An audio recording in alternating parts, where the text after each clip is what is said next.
Hey everybody, my name is Kati Morton and I'm a licensed marriage and family therapist. And today we're going to talk about some trigger words or words that our society has deemed to be bad. But I actually think that they're incredibly helpful. And if you like videos like this, make sure you like and subscribe. It really does help. But let's jump into that first word, attention.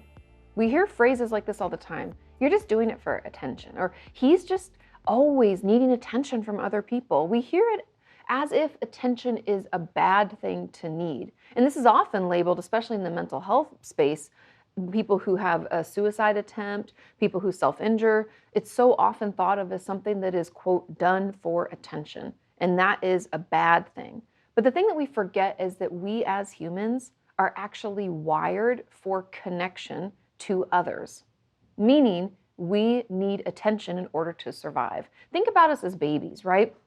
When we are first born, we have to cry, we have to make noise, whine, do things in order to get the attention of our caregiver so that our needs are met. And then when our needs are met, let's say our mom or dad or whoever's taking care of us, grandma, aunt, comes to feed us, we look them in the eye, and that actual sucking and swallowing of eating soothes our nervous system, and we feel connected to our caregiver.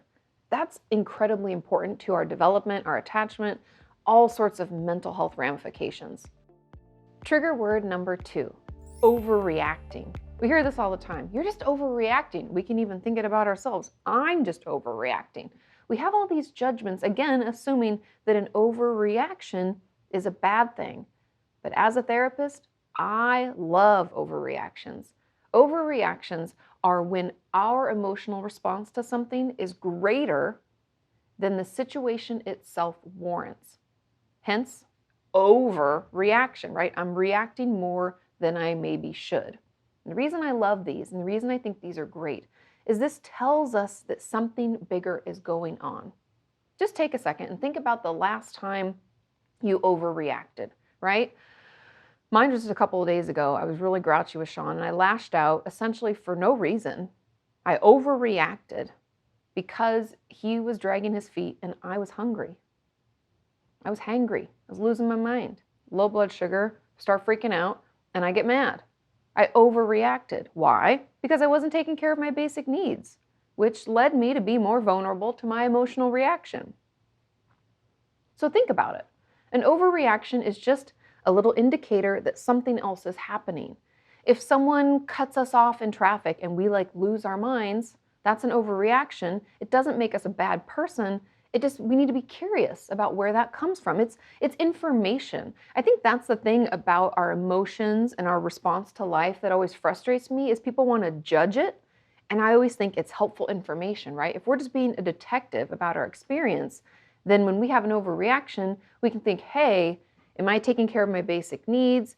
Is there something bigger going on? Or why am I feeling so upset, right? Just asking ourselves sometimes, why am I so upset by this, can be incredibly helpful. And also, I think we would all agree that overreacting doesn't feel great and we don't like doing it. So to assume that we are overreacting on purpose or doing this for some other reason is just wrong. We don't like it. I often don't even feel like myself. I do things and I'm like, oh my God, it just feels bad, right? And I'm embarrassed or I have some shame about what I did or guilt about the way that I responded. Trigger word number 3, sensitive. You're being too sensitive. That's not that big of a deal. You're overreacting. You're too sensitive. I heard those terms all the time growing up, that I was just too sensitive. And to be honest, I didn't really understand what that meant or how I could change it. So instead of even seeking to understand my sensitivities and learn that I'm a highly sensitive person or an empath, also a people pleaser, there was a lot going on. Instead of doing that work, I decided to stuff it down and ignore those sensitivities and pretend that I was tough, right? And I became like the angriest, most upset version of myself. And I often think back, there's even songs that will remind me of that time. And I call those like my dark years, like when I was having a really tough time because I was too, quote, sensitive for the world. But being sensitive can be incredibly helpful. Sensitivities tell us when maybe a boundary has been crossed. You know that feeling when someone says or does something and you think, ooh, or oh my God. Or you can, like I do this when I am in a restaurant or a bar, and I've shared this before with you guys, and someone walks up behind me that I do not know and touches my low back, Oh, hate it. I like roll like this and a boundary has been crossed. I feel it. My sensitivities tell me that that has happened. Or if I'm watching someone else do something that's kind of cringy, that's me being sensitive to how I know society is going to react. So sensitivities are not bad things. They actually tell us a lot of helpful information. It can also tell us where we need to maybe put up an emotional boundary, right? If someone says or does something that's not okay and it hurts our feelings, right? We feel sensitive to that. That can tell us that, hey, maybe we shouldn't allow people to treat us that way, or we should say something or speak up or set some boundaries or perimeters around what's okay and not. And this can also be helpful in enmeshed situations where there are no boundaries, or we can feel ourselves affected by someone else's mood. Sensitivities tell us all of that. They can tell us what's actually going on, and instead of shutting it down like I did when I was a teenager, just stuff it deep down and become like a rage-filled human, I can instead acknowledge that it's happening and look for some reasons why. For me, when I was being, quote, too sensitive, it was actually my brain and body telling me that I felt disconnected or I felt hurt or misunderstood. Having that kind of emotional reaction was actually telling me something that I needed or something that was going wrong. And by paying attention to that and tapping into it, then I could be empowered to make change or to, communicate to someone or take action to feel more connected. But without that, I'm just left feeling all of those things: disconnected, hurt, upset, etc.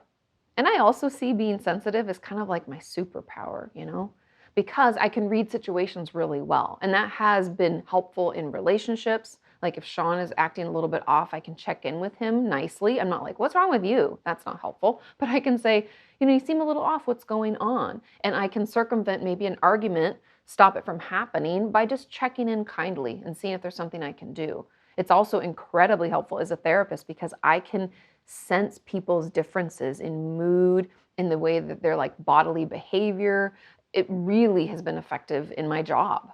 Overall, being sensitive has helped me in job interviews, meeting new people, and all the things that I do online. And it can even mean that we're more creative, right? Because we might notice the eccentricities of life or the little details of something that's beautiful.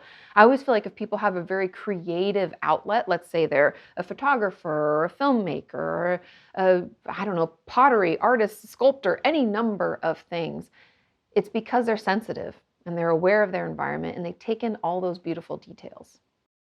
And the fourth trigger word, anger.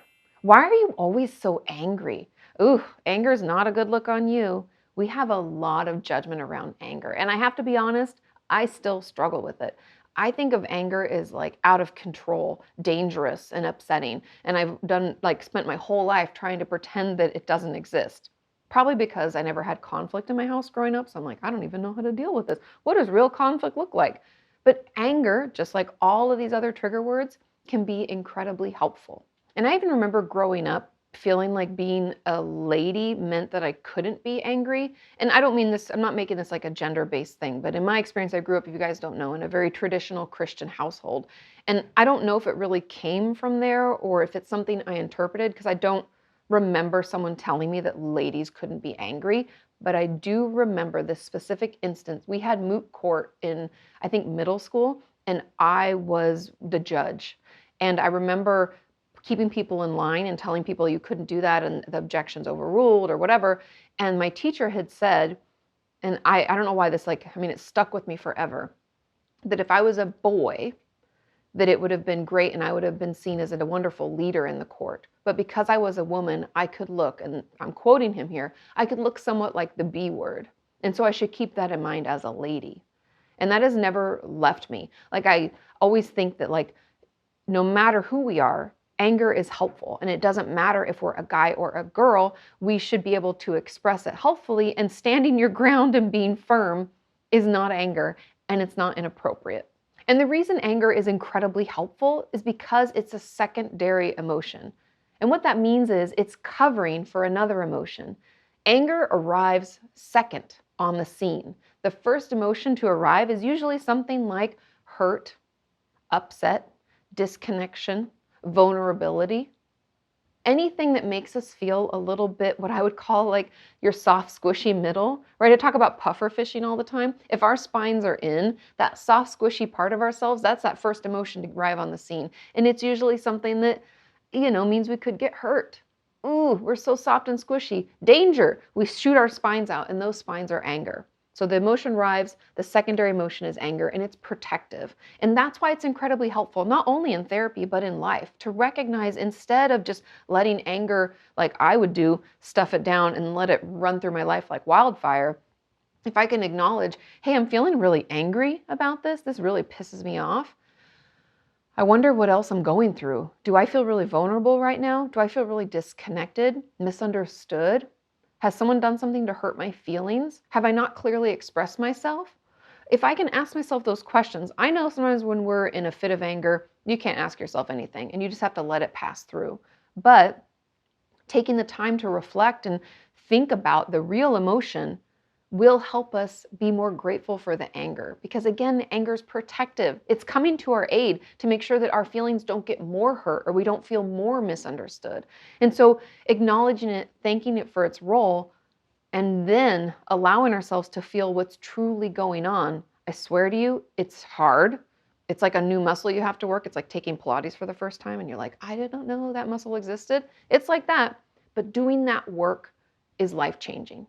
And another layer of that work, and what I'm still trying to do myself, is to get to know my anger.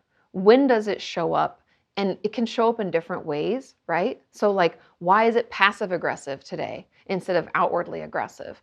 How come I'm lashing out at a stranger that I don't even know? Like if I'm just curious about the anger itself and where it's coming from and what it looks like, and more importantly, what it feels like, the better able I can be to navigate it in the future. Maybe managing my triggers. What set me off?